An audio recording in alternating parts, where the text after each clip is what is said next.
प्रशांत सोनवणे।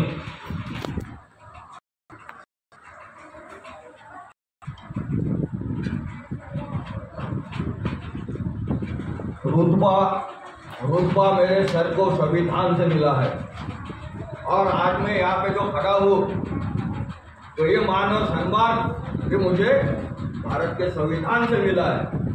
औरों को जो भी मिला होगा वो मुकद्दर से मिला होगा, लेकिन मुझको मुकद्दर भी भारत के संविधान की वजह से मिला।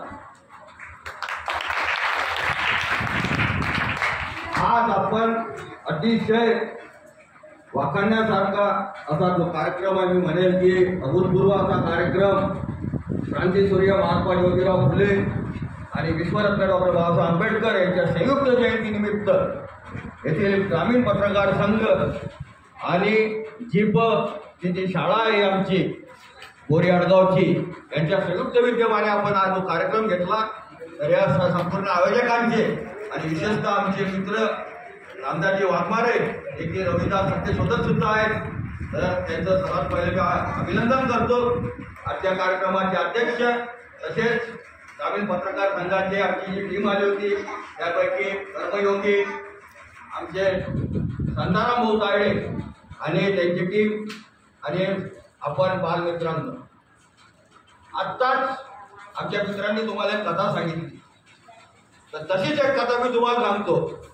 एक महापंडित असतो, वेद शास्त्र पुराण सर्व तोंडपाठ असलेला, तो काय करतो, पूर्णा नदी असते, ती पूर्णा नदी ओलांडायची असते, तो एका होडीमध्ये बसतो। होडीमध्ये तो बसतो, तो नावाडी त्याला घेऊन जातो पलीकडच्या तीरावर, तर मग त्याच्याशी तो चर्चा चालू करतो। तो त्या नावाड्याला विचारतो, तू वेद शास्त्र वाचलेले आहेत का, तुझं शिक्षण झालेलं आहे का? तो नाही म्हणतो, तो म्हणतो तुझी अर्धी जिंदगी वाया गेली, तू म्हणे मुलांना शिकवलेलं का म्हणे? मग तो म्हणतो माझं काय गरीब आहे म्हणे, आणि जेव्हा काही महात्मा फुले आलेले होते जन्माला, त्यामुळे तो म्हणे तेव्हा मी त्यांना पण नाही शिकवलं। मग म्हणे काय, मग 75% आता तुझी जिंदगी गेली म्हणे। मग पुढे काय होते, एक वादळ सुटते जोरात, सध्या आता वादळ पाण्याचे दिवसच आहे, वादळ सुटते आणि ती नाव डुबायचे आताही होते। मग तो नावाडी त्याला म्हणतो त्या महापंडितला, अरे बाबा तुला पोहता येते का? तो म्हणे नाही बुवा। मग म्हणे आता तुही बंदी जिंदगी गेली म्हणे, तुला पोहताच येत नाही। त्यामुळे हे आमचे जे बुजुर्ग लोक आहेत, आमचे जे पुरखे आहेत, आमचे जे भावी पिढी म्हणजे आमचे आजोबा पंजोबा हे जे आहेत ना, हे जरी अशिक्षित असले तरी सुद्धा ते प्री लिटरेट होते, म्हणजे पूर्वशिक्षित ते आहेत। तर आपली जी संस्कृती आहे इथली, त्या संस्कृतीने त्यांना ते शिकवलेलं आहे।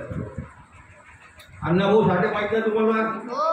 अण्णाभाऊ साठे फक्त 1.5 दिवस शाळेत गेले होते, पण त्यांनी जेवढं प्रचंड साहित्य तयार केलेलं आहे ना, तर ते जगामधले जेवढे साहित्यिक आहे त्या टॉप 10 जर काढले तुम्ही शेक्सपियर पासून सर्व, तर त्याच्यामध्ये सुद्धा ते सर्वोत्तम करतात। अण्णाभाऊ साठे फक्त 1.5 दिवस गेलेला माणूस, आणि त्याची काय, त्याची कविता आपल्याला माहीत असेल, जग बदल घालून घाव सांगून गेले मधला भीमराव। पूर्ण तत्वज्ञान बाबासाहेब आंबेडकरांनी एका कवितेत त्यांनी सामावलेलं आहे। तर याप्रमाणे आपण पाहाल तर आमचे जे आदिवासी होते, तुम्हाला भारताचा इतिहास जो आहे हा फक्त वेदशास्त्र पासून नाही, तर जगामध्ये तुम्ही सर्व आश्चर्य पाहिले, परंतु भीमबेटका आणि आदमगडमध्ये गुफा आहेत। आमचे जे वंशज होते ते पूर्वी कुठे राहायचे, गुफेमध्ये राहायचे। त्या गुफेमध्ये चित्रकारिता, तुम्ही चित्र काढता ना, आज चंदू बाईकवर तुम्हाला चित्र काढणं शिकवणार आहे, हँडीक्राफ्ट शिकवणार आहे, सर्व लोककला शिकवणार आहे। तर अशी चित्र तर किती वर्षापूर्वीचे, वेदाचा काळ जो आहे हा 4-4.5 हजाराचा आहे, परंतु हे चित्र जे आहे 15-20 हजार वर्षापूर्वीचे आहे। आणि या आदिवासींनीच आयुर्वेदाचा शोध असेल, भाषेचा शोध असेल, गीत संगीत वाद्य या सर्वाचा शोध त्यांनी लावलेला आहे।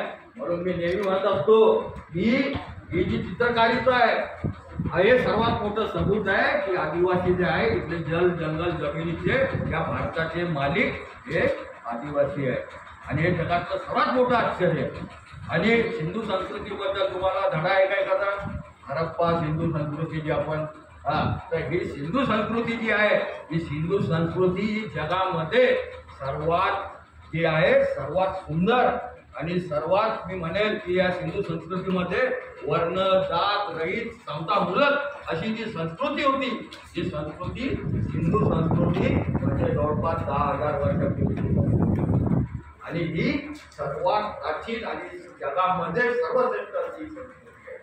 आणि म्हणूनच याची आम्ही जे कारागीर आहेत शूद्र म्हणजे मी म्हणेल की कुंभार समाजाचा सुद्धा लोहार हे शूद्र वणिक जे आहेत हे त्या संस्कृतीचे निर्माते होते. आणि इथे मोठमोठ्या इमारती होत्या, इथे तलाव सुद्धा होता. आता आपण स्विमिंग टँक मध्ये जातो, परंतु तिथे त्यावेळेस सुद्धा तलाव होता आणि सांडपाण्याची व्यवस्था होती. आणि या प्रकारे ही जी संस्कृती होती पूर्ण भारतवर्षामध्ये त्यांच्या जे कलाकृती ते तयार करायचे ते हँडीक्राफ्ट होतं हे पूर्ण जगामध्ये ते पाण्याच्या मार्गाने ते जात होते होडीद्वारे. आणि पूर्ण जगामध्ये आमचं हे जे आहे हा बाजाराचा जो संबंध आहे आयात आणि निर्यात चालू आहे. तर ह्या संस्कृतीला कोणी अटॅक केला तर हे जे भट ब्राह्मण जे आले आर्य दामडियो म्हणजे सिंधू एक बंजारा इथे कोणी आहे का? बंजारा भाषेमध्ये एक आत्माराम कनीराम राठोड म्हणून आहे. त्यांनी हा इतिहास म्हणजे फक्त एका 4 लाईनमध्ये त्यांनी पुढे आणलेला आहे की सिंधू नदीने फाळे सप्त सिंधू रे राळे आर्य दामडियो जामड लगा के रे मार सेना नायक. म्हणजे आम्ही सप्त सिंधूच्या प्रदेशामध्ये पुण्या गोविंदाने राहत होतो तिथे